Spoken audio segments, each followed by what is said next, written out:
살아계신 아버지 하나님, 오늘도 우리에게 존귀한 생명을 허락해 주시고 이 저녁에 하나님의 성전으로 불러주셔서 수요 촉구 예배를 통해서 영광 돌리게 하심을 진심으로 감사를 드립니다. 하나님께서 허락하신 2019년도도 이제 3월달이 되었습니다.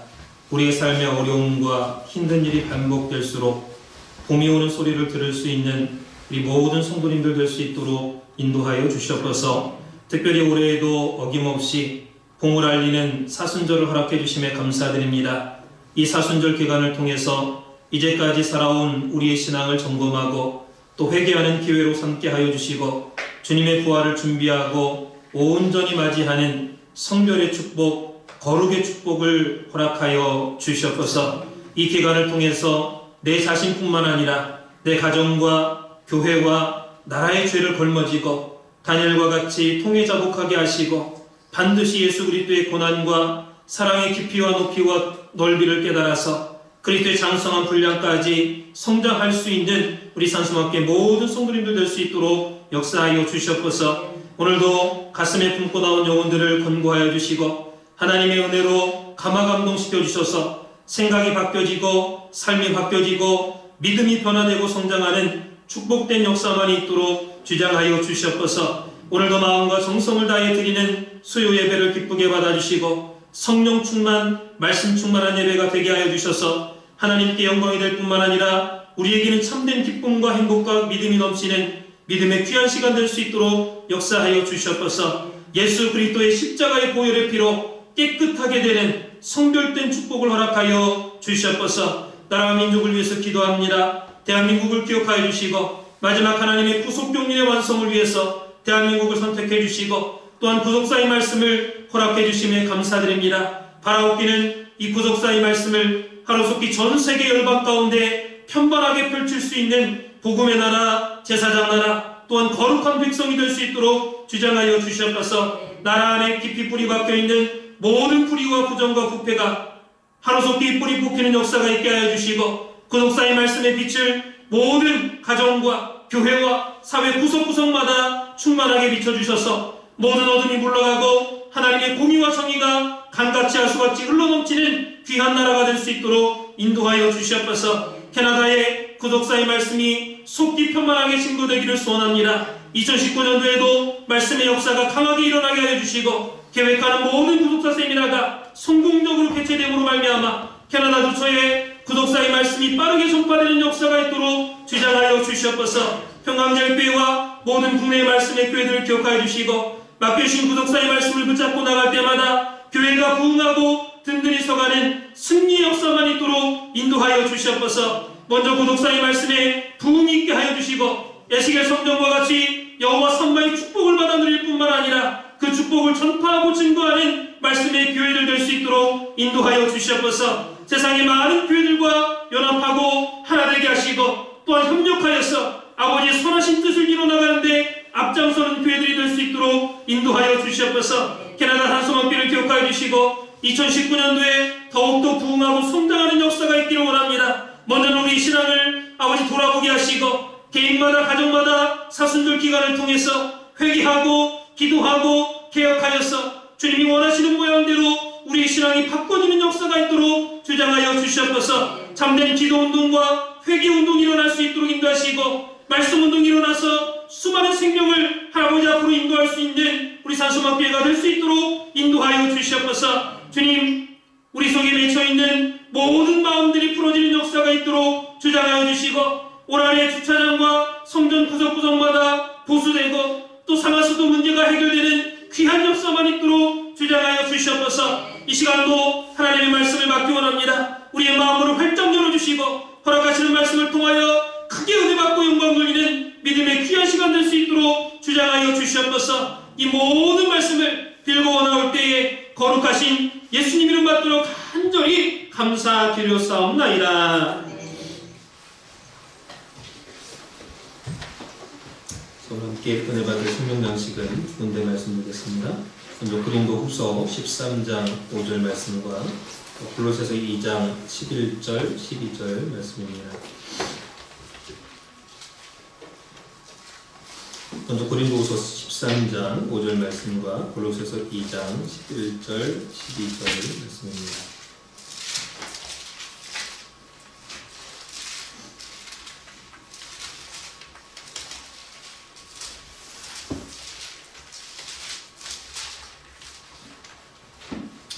고린도후서 13장 5절 말씀 제가 댓글로 공부하도록 하겠습니다. 너희가 믿음에 있는가 너희 자신을 시험하고 너희 자신을 확증하라. 예수 그리스도께서 너희 안에 계신 줄을 너희가 스스로 알지 못하느냐. 그렇지 않으면 너희가 버리운 자니라. 골로새서 2장 11절 12절 말씀입니다.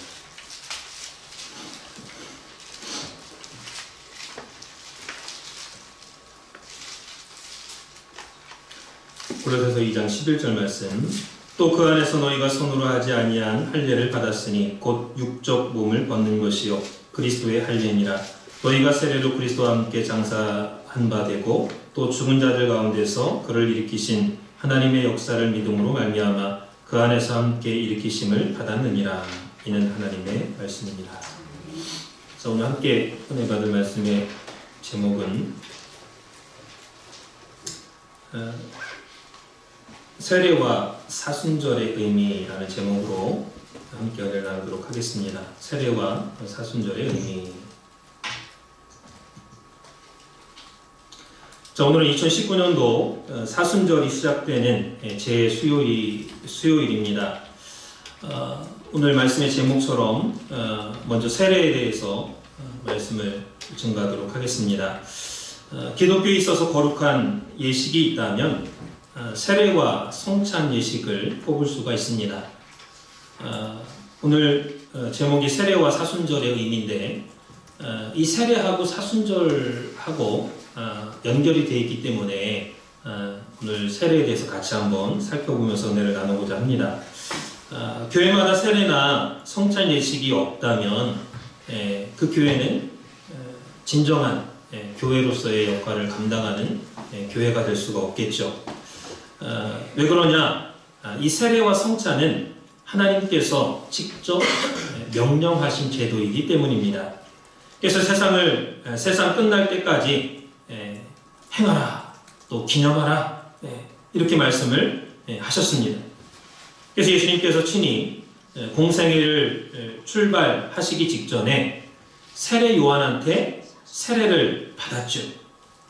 그 세례 요한이 아니 내가 어떻게 메시아 되시는 예수님께 세례를 베풀겠습니까?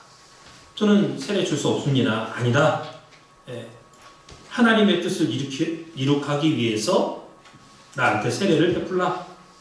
이 말씀이 마태복음 3장 13절에서 17절까지 기록되어 있죠. 그래서 예수님께서는 당신 자신이 먼저 세례를 받지 않으시고 우리한테만 세례 받으라 이렇게 말씀하지 않으셨습니다. 주님 자신이 먼저 세례를 받았어요. 그래야만이 하나님의 뜻이 이루어진다 이렇게 말씀하셨어요. 그리고 마태복음 26장 20절에서 29절 보니까 고난주간 목요일날 저녁에 십자가를 하루 앞두고 마가 요한의 다락방에서 12제자와 마지막 식사를 하셨죠. 그때 떡을 떼어주면서 이것은 내 살이니 받아 먹으라 그랬습니다. 그 다음에 포도주를 한 잔씩 주면서 이것은 죄 사함을 얻게 하려고 많은 사람을 위하여 흘리는 바 나의 피, 곧 언약의 피다 그랬습니다. 그러면서 세상 끝날까지 이것을 계속해서 기념하라. 이 말씀이 고린도전서 11장 23절에서 26절에 말씀하고 있죠. 계속해서 기념하라 그랬어요. 그래서 보이는 세계에서는 분명히 떡과 포도주지만은 우리가 믿음으로 그것을 받을 때 예수님의 살과 예수님의 피다라는 것입니다. 그러니까 예수님께서는 자신의 살과 피, 다시 말해서 생명을 모두 다 주고 가신 분이에요. 그러므로 세례는 하나님의 아들로서 공생애의 시작을 의미하고 또 성찬은 구원받은 자의 최대의 축복이 되겠습니다. 구원받은 자의 최대의 축복, 축제. 그래서 마가복음 16장 16절 말씀 보니까 마지막 장이죠. 마지막 장 16절 보니까 믿고 세례를 받는 사람은 구원을 얻을 것이요 믿지 않는 사람은 정죄를 받으리라 했습니다. 너 믿지 않았잖아. 너한테 책임 있잖아. 정죄받는 거예요. 믿고 세례받는 사람은 구원받는다 그랬어요.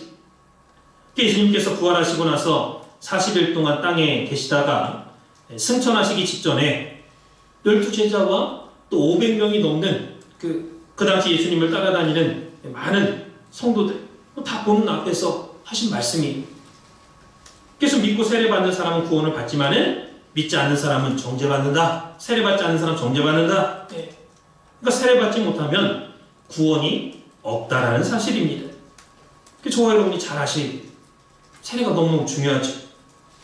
마태복음 28장 19절에도 그러므로 너희는 가서 모든 족속으로 제자를 삼아 아버지와 아들과 성령의 이름으로 세례를 주고 그랬죠. 아버지와 아들과 성령의 이름으로 세례를 줘라 그랬어요. 내가 너에게 분부한 모든 것을 가르쳐 지키게 하라. 그렇기 때문에 세례는 받아도 되고 안 받아도 되는 게 아닙니다. 반드시 받아야 된다는 하나님의 명령이기 때문에. 그래서 교회를 나오면 누구든지 다 세례를 받아야 돼. 받아야 돼. 구원받기 위해서는 반드시 받아야 된다라는 거. 그러면 세례는 뭐냐? 구원받은 자의 확증입니다. 구원을 받았다는 확증이 확증. 세례를 받았다면 구원받았다고 도장을 딱 찍어주는 거나 마찬가지. 그래서 믿음이 내적인 확증이라면 세례는 외적인 확증입니다. 아, 저 사람이 진짜 하나님 믿는 사람이구나. 하나님 믿는 사람이 됐구나. 외적으로 확증해 주는 거예요.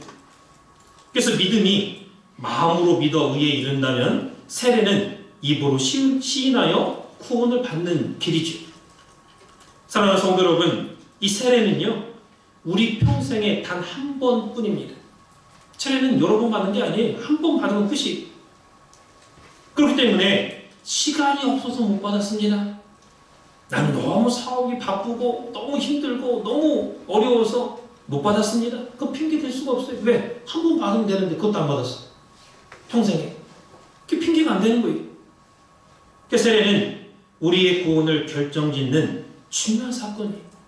어떤 사람은 교회를 다니면서 내 행동이 좀 의로워지고 내 소가지가 좀 고쳐지고 그럴 때 내가 세례를 받겠습니다 하면서 교회 다닌 지 10년 가까이 되는데 또 10년이 넘었는데도 세례를 안 받는 사람이 있어요.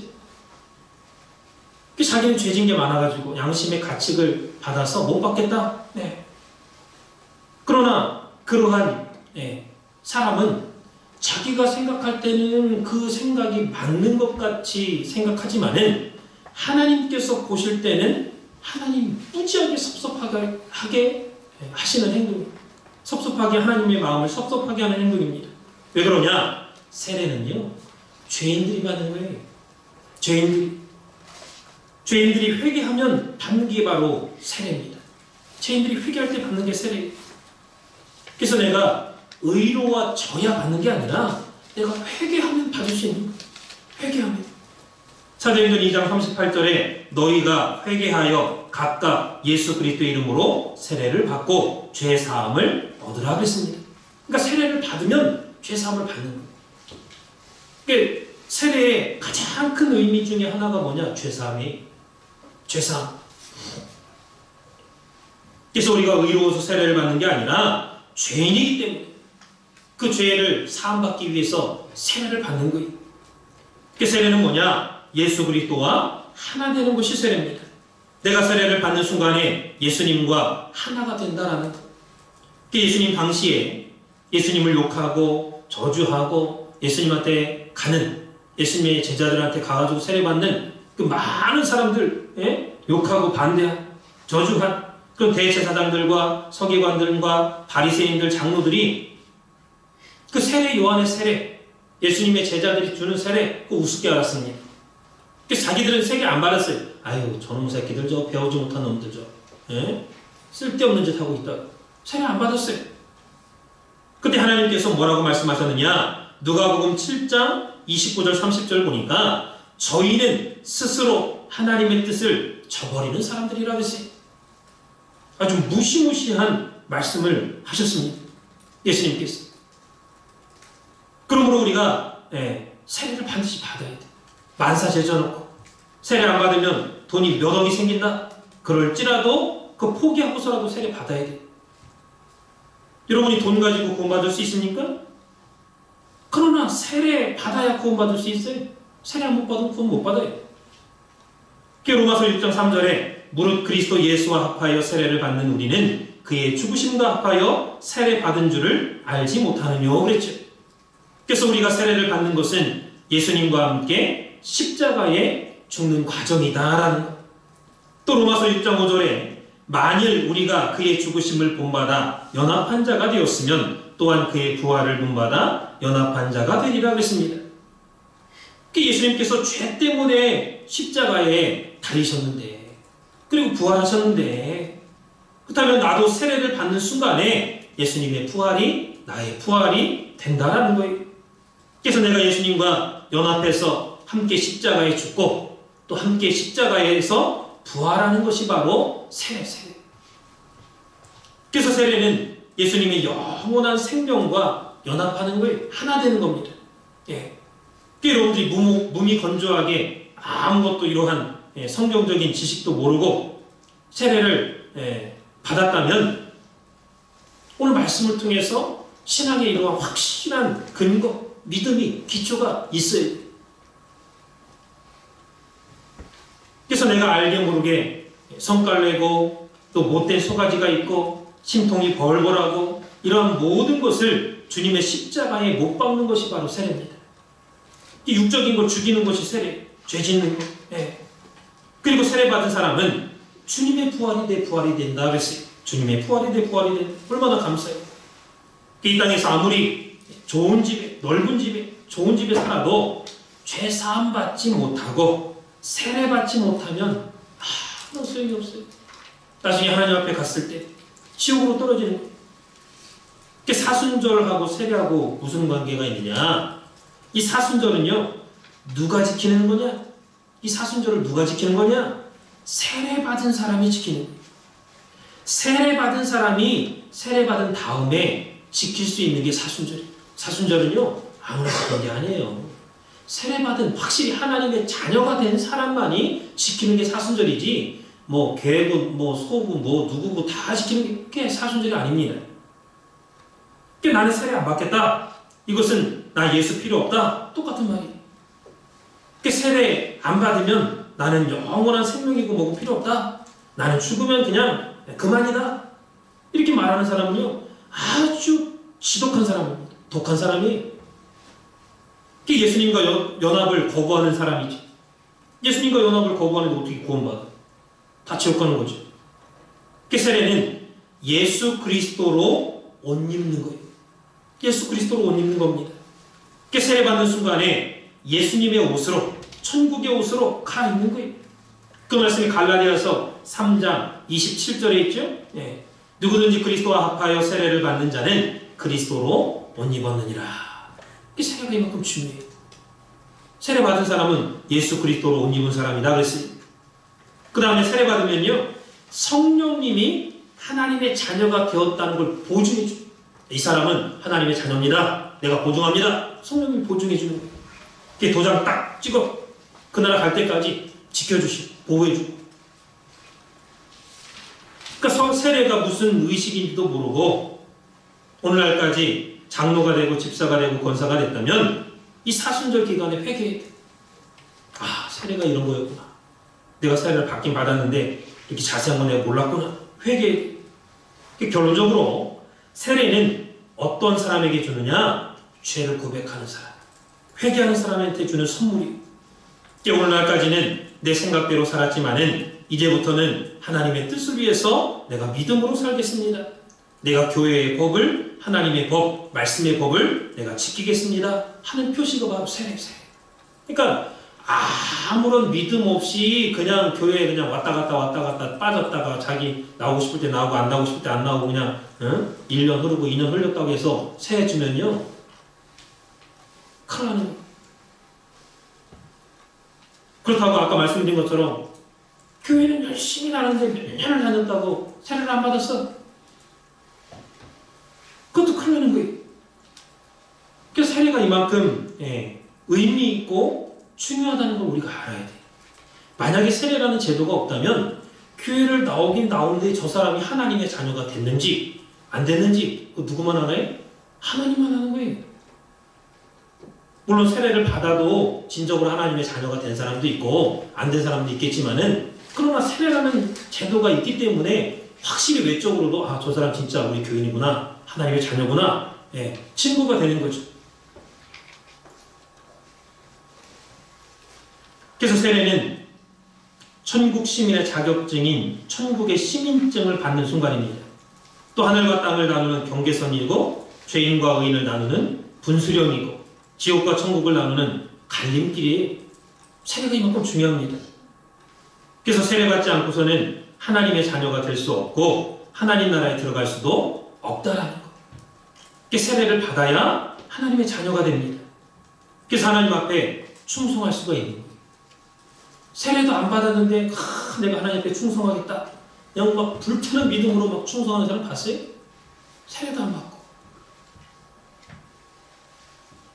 오늘날까지 세례받은 저와 여러분들이 이러한 말씀을 모르고 있었다면 사순절 기간에 다 회개해야 된다는 것. 그래서 오늘은 2019년도 3월 6일 사순절이 시작되는 날입니다. 우리가 이제까지 예수를 믿고 사순절을 지켜오고 있는데, 그렇다면 사순절을 지키는 이유가 무엇이냐 하는 부분에 대해서 살펴보면서 오늘 함께 은혜를 나누도록 하겠습니다. 크게 첫 번째로 이 부활절을 준비하는 회개의 기간을 갖기 위해서다. 그리고 왜 사순절 지키느냐? 부활절을 준비하는 회개의 기간을 갖기 위해서 사순절을 지키는 거예요.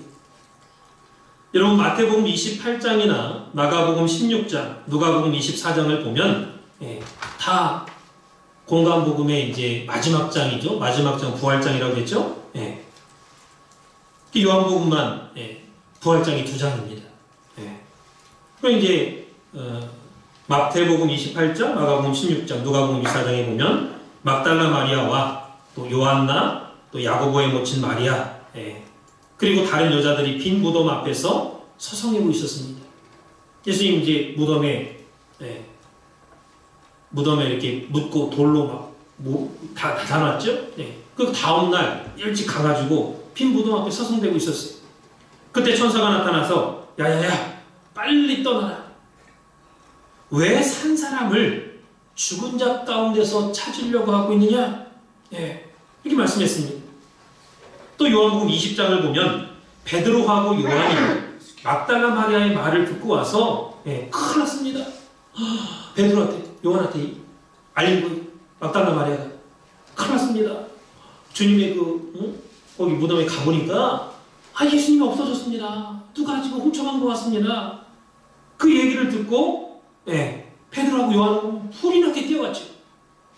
근데 베드로보다 요한이 더 빨랐다고 했어요. 요한이 더 빨리 갔는데 직접 들어가 보지 못하고 그 골 앞에 이제 서 있고, 베드로가 숨차게 와가지고 먼저 들어갔죠. 들어서 보니까 없어. 세마포만 있고 머리에 이렇게 수건 쓴 거는 또 한쪽에 이렇게 껴져 있고 없어, 예수님이. 그제서야 예수님이 사라졌구나, 없어졌구나, 그걸 알았죠. 그리고 나서 두 제자는 집으로 돌아갔습니다. 그런데 막달라 마리아는 가지 않고 계속해서 예수님의 무덤 밖에 서서 울었어요. 예수님이 이제 누가 훔쳐간 줄 알고. 그 천사가 어찌하여 우느냐? 물었습니다.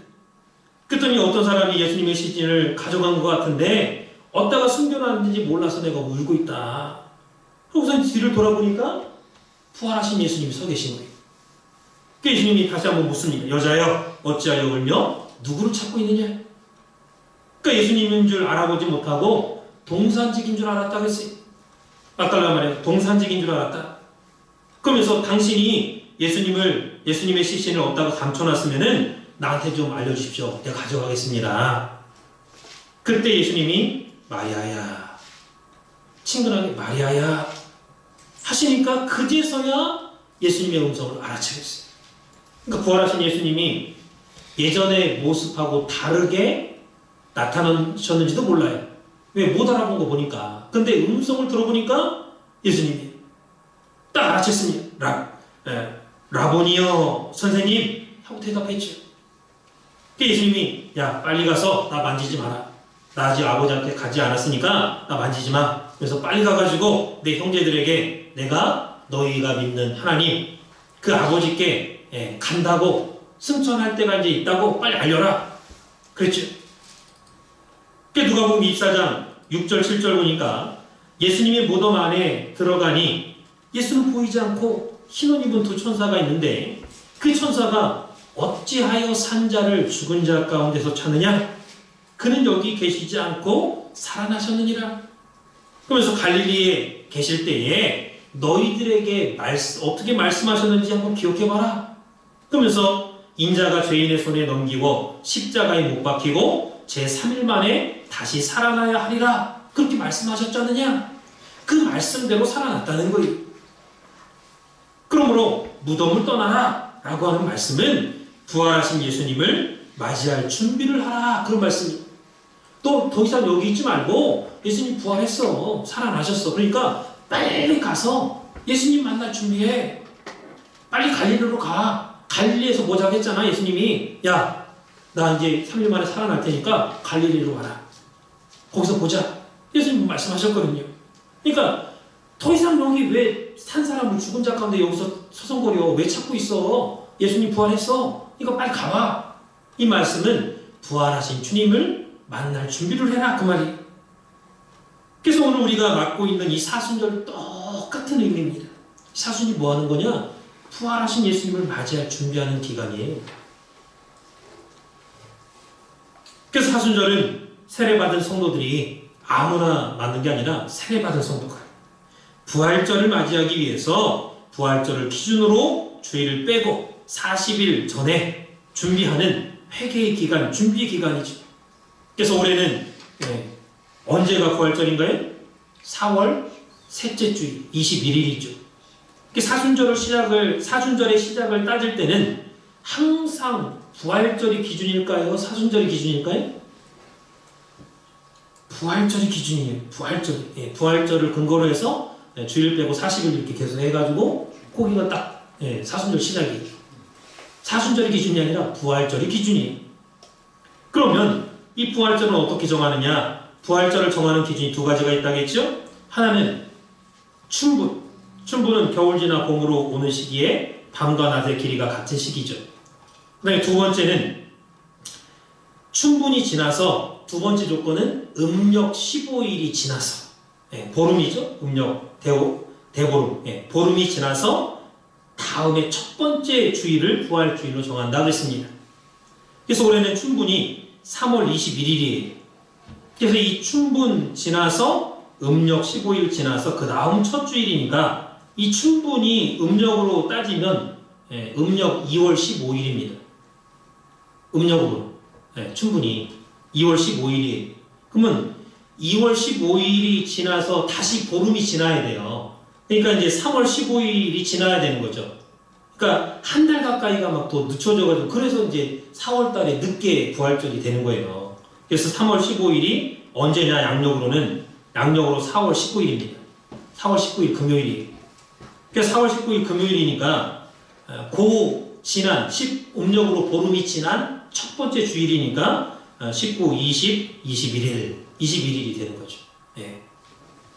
그래서 첫 번째는 춘분이 언제냐? 그때가 음력으로 언제냐? 양력으로 언제냐? 봐가지고 그 다음에 이제 그 다음에 춘분 지나서 15일 지나야 되니까 3월 15일까지 좀 갔다가 3월 15일이 이제 4월 19일이니까 그 다음에 이제 그거 지나서 첫 번째 주일 그러니까 21일이 부활절이 된다라는 거. 그래서 21일을 기준으로 거꾸로 주일 빼고 40일간을 계산해 보면 오늘 3월 6일이 수요일이 사순절의 시작이죠. 그래서 이 제수요일을 시작으로 해서 40일 동안은 예수님의 고난을 생각하는 기간입니다. 그런데 우리가 오늘날까지 사순절을 생소하게 생각하는 사람이 많죠. 그래서 많은 사람들이 예수님께서 고난주간에만 고난받은 줄 알아요. 예, 고난주간에만. 그러나 이 40일 전부 다 고난주간이 사실은, 아니 40일뿐만 아니라 시공간에 제한받지 않는 분이, 시공간에 제한받지 않는 하나님께서 시공간에 제한받는 사람으로 이 땅에 오신 그 순간부터가 예수님한테는 고난입니다. 단지 그 모든 고난을 사순절이라는 40일간의 기간을 정해서 묵상하고 회개하고 부활절을 맞기 전에 경건의 시간을 갖는 거예요. 그러므로 사순절 기간에는 육신적인 일을 금하게 돼 있어요. 장가가고 시집가고 못하게 돼 있습니다. 만약에 여러분들 부모님이 오늘날 돌아가실랑 말랑 막 하고 있어요. 근데 어머님이 그렇게, 아버님이 아픈데 난 결혼하겠다, 난 약혼하겠다, 예, 그럴 수 없잖아요. 예수님께서 저와 여러분 때문에 매 맞고 오해받고 고생하고 눈물을 흘리고 밤잠 못 주무시고 이리 쫓겨다니고 저리 쫓겨다니고 그러고 있는데 무슨 팔자가 좋다고 내가 결혼하겠다, 나 약혼하겠다, 그럴 수 있겠냐라는 거예요. 그래서 저와 여러분들이 예수님을 믿는 성도라면은 사순절의 의미를 똑똑히 알아요. 예. 근데 사람이요, 무엇을 먼저로 삼느냐, 무엇을 기준으로 삼느냐에 따라서 달라지는 상황이에요. 인정을 먼저 기준으로 삼으면요, 인정, 사람의 정. 아유, 내 자녀가 지금 결혼한다는데, 사순절이고 뭐고, 일단 내 자녀가 지금 결혼한다는데, 사람의 인정을 먼저 따지면은 사순절이 굉장히 불편해지고 이해가 안 가고, 하나님 왜 이런 걸 만들어가지고 사람 못하게, 못 먹게 하고 못 놀게 하고 결혼도 못하게 하고 돌잔치도 못하게 하고, 도대체 말이야, 우리를 위해서 하는 예수님이 오셨다고 하면서 왜 이렇게 하냐고. 그게 바뀌는 거예요. 그러니까 뭐를 먼저 근거로 하고 우선으로 하느냐.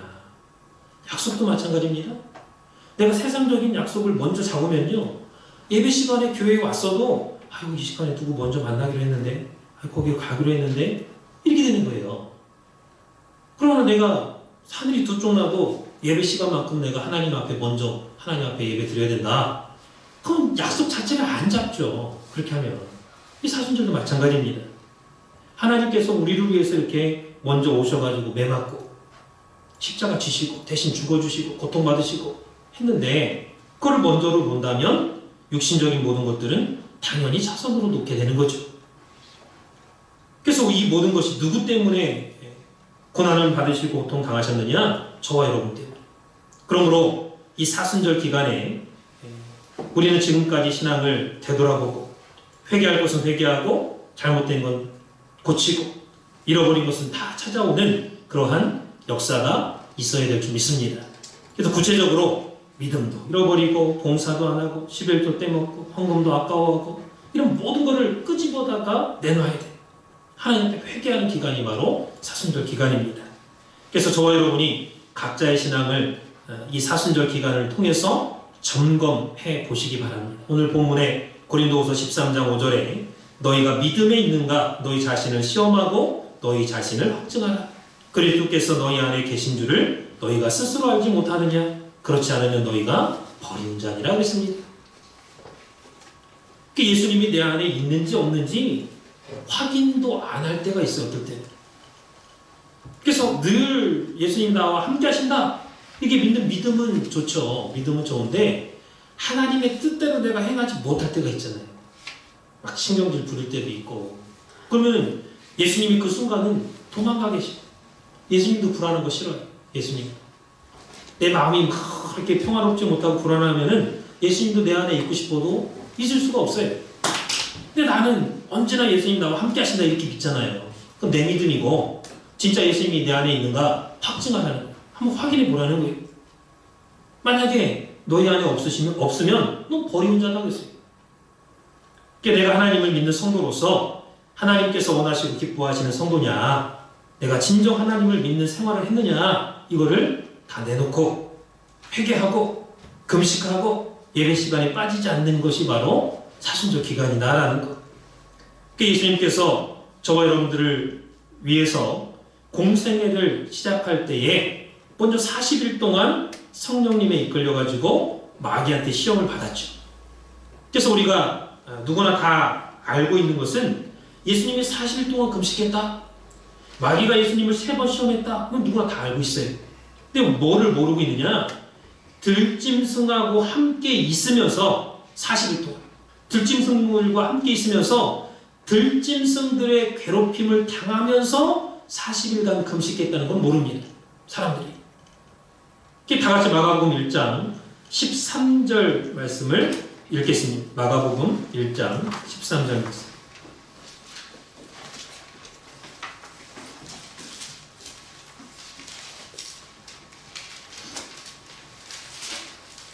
12절 13절 예를 놓고 시작. 광야로 몰아내신지라 광야에서 40일을 계셔서 사단에게 시험을 받으시며 들짐승과 함께 계시니 천사들이 수종 들더라. 광야에서 40일 동안 들짐승과 함께 계시니 천사들이 수종 들더라 그랬죠. 여기 천사들이 수종 들더라 언어에 보니까 천사들이 들짐승으로부터 지켜줬다 이렇게 나와 있어요. 그러니까 예수님이 광야에서 금식하실 때에 뭐 바울뱀이든 뭐 그냥 뭐 독사든 일이든 와가지고 예수님 공격하는 거예요. 잡아먹으려고. 그러한 위험과 금식하니까 얼마나 힘이 없겠어요? 고통을 저와 여러분을 위해서 견디면서 어려운 여건 가운데 금식을 하셨다는 것. 나 때문에 하나님이 광야에 나가서 들짐승과 함께 있으면서 금식할 때 천사가 지켜줬다라는 것. 그런 가운데 기도했다. 그것이 바로 오늘날 우리가 지키고 있는 이 사순절의 근거가 되는 겁니다. 근거. 사순절이 부활절로부터 40일 동안의 기간으로 정한 절기라고 할 때 40일 동안 예수님이 일생을 통하여 받은 고난을 기억하는 거지 부활하기 전 40일 동안의 고난을 기억하는 게 아닙니다. 지금 제가 말씀드리는 거 무슨 말씀인지 아시겠죠? 부활하기 전에 40일간의 예수님의 고난을 기억하는 게 사순절이 아니라 그냥 40일 동안에 예수님의 일생의 고난을 기억하는 게 사순절이에요. 여러분들이 어려울 때 도와줘 보세요. 누가 평생 잊지 못하죠. 잊지 못해. 예수님께서 영원히 죄와 조물로 죽을 수밖에 없는 저와 여러분을 위해서 대신 고난받으시고 도와주시고 십자가에 내가 죽어야 되는데 대신 고통당하시고 죽으셨습니다. 그것을 기념하고 기억하고 묵상하고 기도하고 회개하는 기간 동안에 무슨 육신의 잔치를 하고 육신적으로 놀러다니고 쾌락을 쫓고 하겠냐라는 거예요. 사순절 기간은 하나님 앞에서 자기 자신을 철두철미하게 내놓고 회개하는 기간이에요. 겸손하게 자신의 신앙을 점검하는 기간입니다. 그래서 예수님의 생애를 다시 한번 돌아보면서 예수님이 분부하신 모든 말씀을 다시 한번 보고 눈으로 보고 귀로 들으면서 또 설교 들으면서 은혜 받고 새로운 각오를 다짐하는 그러한 기간이다라는 것. 그래서 이 사순절날이 40년도 아니고 4년도 아니고 40일 동안 저와 여러분이 마음을 굳게 정하지 않으면 되겠냐라는 거예요. 딱 40일인데 그래서 일주일간 고난주간 집회한다 해도 그 시간에 바쁘다고 다 안 나오는 사람 많잖아요. 중간중간 나오는 분도 많고. 중요한 것은 예수님께서 지금도 저와 여러분의 자녀를 위해서 금식하고 기도하고 계신다는 것. 여러분들 그거를 믿으시기 바랍니다. 그래서 예수님께서 몸버려 피 흘리면서 처참하게 죽어가신 그 예수님의 고난과 부활을 깊이 생각하고 오늘날까지 잃어버렸던 믿음을 다시 한번 되찾아오는 이 산수마교회 성도님들이 되시기를 주님의 이름으로 축원을 드리겠습니다. 결론적으로 2019년도 오늘 3월 6일부터 4월 20일까지 이 사순절에 우리는 어떠한 심정을 가져야 되느냐, 어떤 심정으로 이 사순절을 지켜야 되느냐. 마태복음 21장 1절을 보면 예수님께서 예루살렘 가까이 와가지고 감람산 백박에 이르렀을 때에 두 제자를 불렀습니다. 그 두 제자한테 야 너희는 맞은편 마을로 가가지고 나귀와 나귀 새끼가 메어 있는 것을 보거든 풀어오너라 그랬습니다. 풀어오너라. 만약에 당신 그 나귀 새끼 왜 풀어가시오? 이렇게 누가 물어보면은 주께서 쓰시겠다 하라 그랬습니다. 주께서 쓰시겠다고 해라. 그러면 보내주리라. 이와 같이 사순절이 준비하는 기간이에요. 준비하는 기간. 예수님이 예루살렘 성 근처에 왔을 때에 나귀 새끼를 타고 들어가게끔 돼 있어요. 한 번도 타보지 않는 사람이. 그러니까 새끼 나귀가 반드시 있어야 돼. 그 새끼 나귀만 끌어올 수 없으니까 어미까지 끌고 오라는 거예요. 그러니까 그 어미 나귀하고 새끼 나귀 두 개가 지금 필요한 거예요. 예수님한테. 너무너무나 그 적절한 시기에 거기 꼭 필요해. 예. 이게 필요하기 때문에 두 제자를 시켜갖고 야 맞은편 마을에 가면은 있을 거야. 주께서 쓰시겠다 하고 가져와. 준비했죠. 준비. 마찬가지로 사순절이 그렇게 준비하는 기간이에요. 예수님의 부활을 준비하는 기간. 예수님께서 종려주일에 나귀 새끼를 타고 입성해야 되기 때문에 두 제자에게 나귀 새끼를 준비시킨 것처럼, 그렇다면 2019년도 부활절을 앞두고 저와 여러분이 예수님을 위해서 무엇을 준비하시겠느냐, 준비해야 되느냐라는 것. 첫 번째는 그동안 11조 떼먹은 거. 그 하나님 앞에 내놓으시기 바랍니다. 이 사순절 기간에 하나님 앞에 합당하게 풀어서 가져와야 돼요. 합당하게 풀어가지고. 그 내가 이렇게 떼먹거나 내가 갖고 있으면은 내가 묶어놓고 있는 거예요. 나귀 주인이 나귀 가져가지 마시오. 이건 내 나귀입니다. 이건 묶어놓고 있는 거예요. 근데 그 나귀 줄을 풀어가지고 주께서 쓰시겠다 하니까 가져가시오. 그럼 쓰십시오. 이렇게 했던 것처럼 11조 그동안 내가 묶어놓고 있는 거, 내 것으로 생각하고 떼먹은 거, 그거 하나님 앞에 내놓으라는 거예요. 이 사순절 기간에. 두 번째, 남편 몰래, 아내 몰래, 하나님 몰래 감춰놨던 돈이 있으면 다 풀어내놓으라는 거예요. 하나님 앞에. 세 번째는 남한테 꽁 하고 있던 그런 마음이 있다면 가족 간이든 성도 간이든 다 풀고 가벼운 마음으로 부활절을 준비하는 거예요. 가벼운 마음으로. 이 사순절 기간에 막 얼굴에 인상 쓰고 그냥 마음이 그냥 졸여가지고 막 무겁고 그러지 말라는 거예요. 요한복음 12장이나 마태복음 26장 6절에서 13절, 또 마가복음 14장 3절에서 9절을 보면 예수님의 머리와 발과 온 몸에다가 향유옥합을 깨뜨려가지고 예수님의 장례를 준비한 마리아가 나오죠. 이 마리아는 향유옥합을 깨뜨려가지고 예수님의 장례를 준비했어요. 예수님의 장례를 준비했어요. 여러분 사순절이 어떤 기간이라고요? 준비하는 기간이에요. 준비하는 기간. 감람산 벳박에 이르렀을 때 나귀와 나귀 새끼를 준비한 것처럼, 예수님의 장례를 준비한 것처럼 사순절은 부활절을 맞기 전에 준비하는 기간이에요. 준비하려면 내 믿음부터 몸부터 마음부터 깨끗하게 회개하고, 또 묶인 거 있다면 내 걸로 이렇게 하나님 걸 훔친 거 있다면 다 내놓고 풀어놓고, 그게 준비죠. 그래서 향유옥합이 300데나리온이나 되는데, 예수님의 12제자 가운데 도둑놈이 하나 있었죠? 요한복음 12장 4절 6절 보니까 가룟 유다가 그 여자를 책망했어. 마리아를. 여자여, 어찌하여 이 향유를 300데나리온에 팔아가지고 가난한 자들에게 나눠주지 않았느냐? 근데 곧 이어서 뭐라고 말씀했습니까? 이렇게 말함은 가난한 자들을 생각함이 아니요 저는 도적이라 돈깨를 맞고 거기 넣는 것을 훔쳐함일러나 그랬습니다. 7절에 예수님께서 그 여자 괴롭히지 마라. 그 여자가 나의 장례를 준비하였느니라. 준비하게 두라는 거예요. 가난한 사람들은 항상 너희와 함께 있거니와 나는 너희와 항상 함께 있지 아니하니라. 마가복음 14장 9절에는 복음이 가는 곳에는 이 여자가 나한테 한 것을 꼭 기념하라 그랬어요. 기록하라, 기념하라. 놀라운 축복을 하셨습니다. 예수님께서 그 여인한테. 복음이 전파되는 곳마다 반드시 이 여자가 나한테 행한 그 행동을 기록하라는 거예요. 얼마나 예수님 기뻤으면, 예수님에게 십자가 지기 전에 얼마나 위안이 되고 얼마나 향기로운 그 향유옥합을 온몸에다가 그냥 제자들은 그걸 낭비로 봤지만 예수님께서는 위로. 예수님의 장례를 준비한 참 위로로 본 거예요. 야, 가난한 사람들은 너희랑 항상 함께 있어. 나는 가야 돼 이제.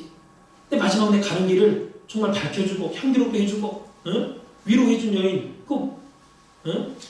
책망하지 마라. 기념하라. 오히려 기념하라 그랬어요. 2019년도 사순절 기간 동안에 아낌없이 옥합을 깨뜨려서 예수님의 장례를 미리 준비했던 마리아처럼 오늘 저와 우리 산수만교 성도님들도 예수님께 인정받고 축복받는 모든 성도님들이 되시기를 주님의 이름으로 축원을 드리겠습니다. 기도 올리겠습니다. 살아계신 아버지 하나님, 오늘 우리에게 2019년도에도 어김없이 사순절과 부활절을 허락해 주심에 진심으로 감사를 드립니다. 바라옵기는 이 사순절 기간을 통해서 지금까지 우리의 신앙을 점검하게 하시고 잘못된 모든 신앙의 습관들을 바로잡고 눈물로 통회하고 자복하고 회개하는 축복의 시간들이 될 수 있도록 인도하여 주시옵소서. 그동안 받은 바 은혜를 잃어버린 것이 많습니다.